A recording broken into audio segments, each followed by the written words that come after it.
Mesdames et messieurs, bonjour et bienvenue dans votre chaîne 100% éducation Télé-École. Depuis Dakar, avec moi, le grand journal de l'éducation et tout de suite, les titres. Le paludisme, ce fléau mondial, n'épargne pas le milieu scolaire. Au Sénégal, prévention et sensibilisation sont fortement récurrentes, mais n'assurent pas une couverture totale. Le comité scientifique de Télé-École s'est réuni avec de potentiels partenaires pour la création de programmes en adéquation avec la ligne éditoriale de la télé. Et pour terminer, notre invitée de la rédaction, Madame Moussou Koro Diop, fondatrice de Digital Mousso et activiste dans les réseaux sociaux, qui sera avec nous pour parler de la science et des femmes. Le paludisme est un fléau mondial qui fait de nombreuses victimes dans le monde. Il est présent au Sénégal et n'épargne pas le milieu scolaire. Le gouvernement sénégalais et des organismes internationaux opèrent des actions de prévention fréquentes mais ne couvrent pas encore la totalité des établissements. C'est le cas de l'école élémentaire Mam Masser Niane 2 de Sicap Baobab. Mohamed Ndiaye a fait un reportage. Le paludisme est une maladie mortelle provoquée par des parasites du genre Plasmodium. Selon l'OMS, l'Organisation mondiale de la santé, cette maladie cause aux environs 2 millions de victimes dans le monde. Au Sénégal, pour lutter contre ce fléau, des campagnes de sensibilisation sont organisées dans les milieux scolaires. Nous sommes à Dakar, à l'école Mas Masser Niane 2 de Sicap Baobab, qui selon nos sources n'est pas impliquée dans les campagnes de sensibilisation de lutte contre le paludisme. C'est regrettable parce qu'on sait le rôle que les élèves peuvent jouer dans cette sensibilisation. Et nous savons que le paludisme, c'est un fléau. C'est un fléau public qui est là et qu'on devrait combattre, sachant que 1 à 3 millions de personnes meurent par an par le paludisme. Malgré cette malheureuse situation, l'école ne ménage aucun effort pour instruire à ses élèves les modes de prévention de cette maladie. Nous apprenons à nos élèves sur le paludisme parce que c'est un thème qui fait partie de la planification de nos apprentissages. Le thème sur le paludisme pour qu'ils sachent au moins qu'est-ce qui cause le paludisme, les manifestations et les mesures préventives qu'ils doivent utiliser pour lutter contre cette maladie. Les élèves de leur côté sont conscients des dangers du paludisme et savent comment s'en prévenir. Le paludisme est une maladie très dangereuse. Elle tue. Il faut donner sous des moustiquaires imprégnés. Éviter les eaux stagnantes. Tailler les arbres. Les pomper. Le paludisme est un fléau mondial qui n'épargne aucun pays, encore moins les écoles à fréquentation de masse. Le gouvernement sénégalais déploie de très grands moyens de sensibilisation et de prévention, mais l'implication des élèves dans ce processus aiderait certainement à relever les défis. Le comité scientifique de Télé-École s'est réuni en compagnie de nombreuses associations du pays dans le but de nouer des partenariats pour la création de programmes adéquats à diffuser. Ndeye Niania Thiam, notre reporter, y a été. L'éducation, un moteur de développement. Telle est entre autres la mission de Télé-École. Le comité scientifique dirigé par le professeur Abdou Salam Sall, ancien recteur de l'université Cheikh Anta Diop, s'est réuni avec les associations, ONG, acteurs de l'éducation pour mutualiser les initiatives. Aujourd'hui, nous vous remercions d'être venus ici. Nous allons vous écouter dans cette perspective. Qu'est-ce que vous voulez apporter?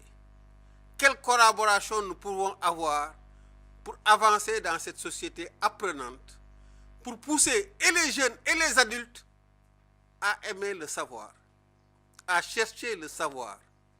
Pas pour le Sénégal. Le combat, c'est l'Afrique. Après plus de 2 heures d'horloge, d'échanges, de prise de parole, de propositions, les participants arrivent à un consensus de résultats tangibles pour l'appui de développement de l'éducation par les médias. La collaboration est de fait établie. Comment travailler avec Télé-École? Je crois qu'il y a 2 axes. Il y a le partenariat entre nos différentes structures. Donc, si nous pouvons y arriver, ce serait une très bonne chose. Qu'on puisse également, à travers nos activités, pouvoir en tout cas échanger nos différentes ressources. Abondant dans le même sens, le représentant de l'Union nationale des associations de parents d'élèves et d'étudiants du Sénégal, M. Diop, engage les parents à la prise en charge du plaidoyer pour une télé 100% éducation. Aujourd'hui, nous sommes très contents d'être associés parce qu'en fait, au moment où le parent d'élève ne sait plus où mettre la tête, le problème de l'éducation se pose de jour en jour. Aujourd'hui, on parle, chaque fois à la radio, à la télévision, on parle de démission du parent d'élève. Que des élèves, seuls les élèves qui ont des possibilités d'être encadrés, qui ont des familles relativement aisées, peuvent continuer à faire leurs études. Maintenant, on a la chance d'apporter une révolution. Cette révolution ne peut être qu'une révolution technologique. À partir de la pertinence de vos débats, de la pertinence de vos engagements. Donc, aujourd'hui, au moment où aujourd'hui on a peur, on ne sait plus où aller, vous apportez une solution. Les problématiques éducatives prises en charge par des experts et présentées par des élèves et étudiants, tel est le défi lancé par le comité scientifique qui vient s'enrichir de la collaboration des acteurs pluridisciplinaires de l'éducation. L'école sénégalaise à l'assaut des sciences et technologies, entre symposium et concertation élargie, le Sénégal décide de rassembler ses compétences autour du ministère de l'Enseignement supérieur et de la Recherche, un dossier réalisé par Antafal. Pour mettre en exergue les avancées scientifiques et technologiques au Sénégal, le ministère de l'Enseignement supérieur et de la Recherche, en partenariat avec le Nax Einstein Forum, offre des symposiums de réflexion. Une simple observation de notre système éducatif permet de constater que par manque de temps ou de moyens, la plupart des grandes expériences scientifiques ne sont plus montrées aux élèves que par des schémas et plus rarement par des films ou des simulations. La communication des résultats obtenus au laboratoire à un grand public non initié dans un langage compréhensif pour tous n'est pas chose aisée pour le chercheur. Suite à ces constants, il est important de développer des stratégies permettant une large diffusion de l'information scientifique. La promotion de la culture scientifique est donc une nécessité absolue et constitue un maillon très important dans la politique de promotion des sciences et des technologies. L'objectif principal est de développer les sciences et les technologies de demain en engageant les écoliers et les jeunes dans les activités scientifiques, telles que les caravanes scientifiques et les hackathons, affirme l'ambassadeur du NEF au Sénégal. Plusieurs études ont montré qu'il y a plus de scientifiques et d'ingénieurs africains sur le sol américain qu'en Afrique même. Pour changer cela, nous avons besoin d'une volonté politique et de la collaboration entre les universitaires, les décideurs et le secteur privé pour proposer et mettre en œuvre des solutions concrètes comme la mise en place d'un fonds de recherche continental et des centres régionaux de recherche. Ces réflexions ont mis en évidence les meilleures pratiques pour attirer et retenir les jeunes, en particulier les filles et les femmes, dans les sciences et dans l'académie. Le NEF espère réveiller l'imagination des jeunes et des enfants, à les retenir dans le domaine scientifique, de l'innovation, de l'ingénierie et des mathématiques.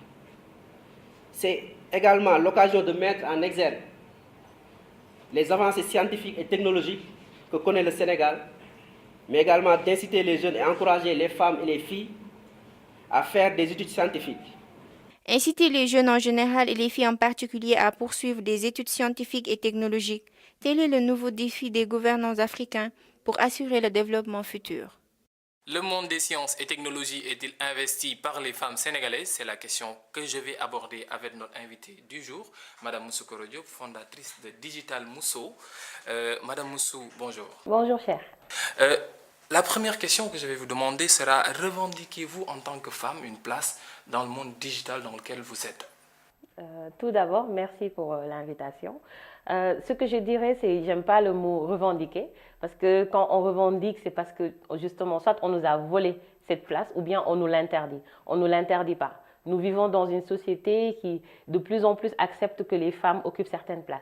Donc si les personnes, les autorités même encouragent les femmes à occuper une place plus importante dans le monde des sciences, c'est une chance qu'on saisit et justement ça c'est une reconnaissance pour toutes ces femmes d'une autre génération qui se sont battues pour plus de femmes dans les sciences, pour croire aux femmes, ne pas les cantonner dans un secteur, Mais justement, ce que j'ai l'habitude de dire, les autres secteurs ne sont pas à crier que ce ne sont pas pour les femmes.